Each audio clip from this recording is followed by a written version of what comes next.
Welcome back to La La Land on CRN Digital Talk. I'm Brett Chapin, and we're talking today with KPCC news anchor in the midday, Hetty Lynn Hurtis. Hello, Brett. Hi, Hetty. How are you? I'm good, thanks. Thanks for joining us. Oh, you're welcome. It's my pleasure. You're used to this, though. You've done this once or twice, this whole radio thing. Well, I have seen a microphone and headsets before, yes. Yeah, I can imagine. A few years. Well, you have been a journalist, a broadcast journalist in the Los Angeles area for 30 plus years now. Is that correct? I hate to mention it, but yes, that's indeed true. I kind of like saying it because it makes me special, being the longest running on-air radio news person in Los Angeles, most likely. But then again, there's a downside to being on the air for 30-some years. Shows that you're not 21 anymore. Well, maybe not, but I think that experience that you have is incredible. I'm sure it's worth being able to not be 21 anymore. I think so. Yeah, absolutely. Let's start with how you got started in radio and all that. How did that first begin for you? Can remember that far back. Yes, well, I did get my start accidentally in San Diego. I was living in San Diego. I had graduated from Northwestern in theater and speech, and I thought I was going to be an actor. And it's a very difficult field, as all you actors out there know. Sure. And so I had heard about an audition at KSDO, which was the CBS affiliate in San Diego. They were looking for somebody who could be an anchor, and I didn't know much about that business, but I thought, what the heck, I wasn't working at the time. And so I went in and I was hired on the spot. Oh, that's great. And I learned it all. I learned everything. I had to go out on the street, do reporting. I had a lot of interviews with anybody who came into town. I got to interview anybody who was a celebrity who came into town, because San Diego in the late 70s was kind of a sleepy town. Yes. And it was a Navy town, and there wasn't a lot of news, or there were so fewer people than there are now. Of course, it's a big city. And so I got to do quite a bit. I was the first anchor woman on radio in San Diego, and I remember that they had this huge, I still have it, it's a big billboard, and they put it up and had me riding an elephant in the parade when it came to town. When the circus came to town, I was on an elephant, and they had this big thing, Hetty Lynn Hurtis, our first San Diego news anchor on the radio. It was very exciting. It really was. And from there, where did you go? Was it to KFWB or? Yes, actually, it was a weird story. I had broken my legs plural, skiing, no. And I was in a wheelchair. And at that time, the doors to the studio were too narrow to fit a wheelchair. Can you believe that?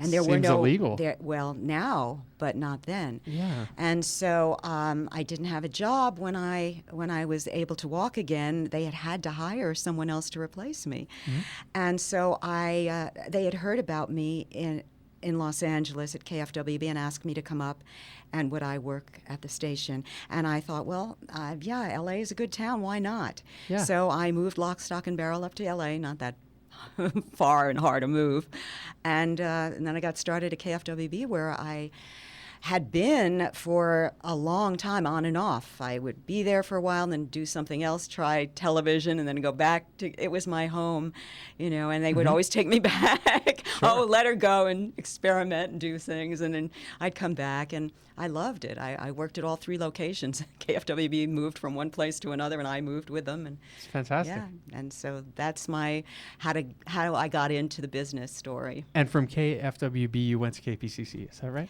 Actually, I was on and off. I was at K-Earth 101 for a while as the news director and morning anchor. And I did that for 2 years, and that was a lot of fun. It was an interesting experience, although morning drive, getting up at 3:30 in the morning. I'm kind of glad right now that I can get up at 8 o'clock in the morning. Yeah, that's rough, I can imagine. And now I'm at KPCC, and I love it. I've been there 6 years. I do the middays. It's the best shift of my life because, like I said, I can get up, and then I'm done at 3 o'clock. Not bad. So it's not bad at all. I'm happy. I intend to stay there the rest of my working career. Excellent.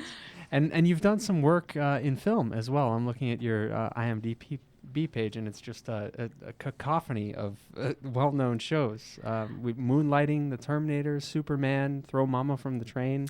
And you Yeah. mostly played a news reporter. What's that like? Oh, isn't that interesting why they would hire me? When they talk about typecasting, I guess that's the epitome of typecasting, right? Yeah, absolutely. I wonder if she could play a news person. Oh, yeah, okay.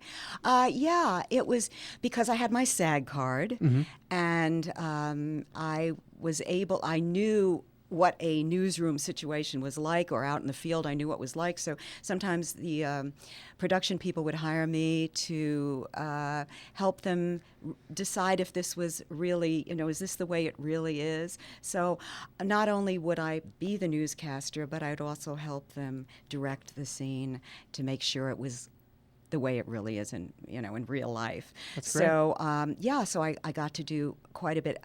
Mostly it was interesting. That was my era when I was with K-Earth, and there were so many producers and directors who listened to K-Earth, and they would call me up and say, "Oh, can you be in my next movie?" And I go, "Yeah, sure." It was so exciting to have people of that caliber ask me to be in their film. I was delighted. Sometimes it was a voiceover. Sometimes it was on camera. And yeah, I did quite a bit. It was fun. Terminator was Excellent. exciting. Terminator was interesting because James Cameron was not the king of the world at that time. Yeah. And, nobody knew who he was. And Arnold Schwarzenegger was just kind of starting out. And so it was one of those things where my agent said, "Do you mind taking a little cut in your salary or your daily fee to do this? Because it's a small movie." And I said, "Well, sure, why not?" And then Terminator, hello. But at that time, I bet you didn't know it was going to be what it was. No, Yeah. nobody knew. Nobody knew. It was a tiny little production company. How funny. So that was interesting. Yeah, you never know. You never know. And you do so much. When did you have time to write your 2 books? Well, that was interesting. I took some time out from my career. I was at KFWB at the time, and I took a few years off. It's called Agents on Actors, and it was also the Backstage Guide to Casting Directors. And I took the time off to raise my children because I wanted to be an at-home mom. So I took those years off, and I thought, well, I can't just do nothing. And so I thought, well, let's write a book.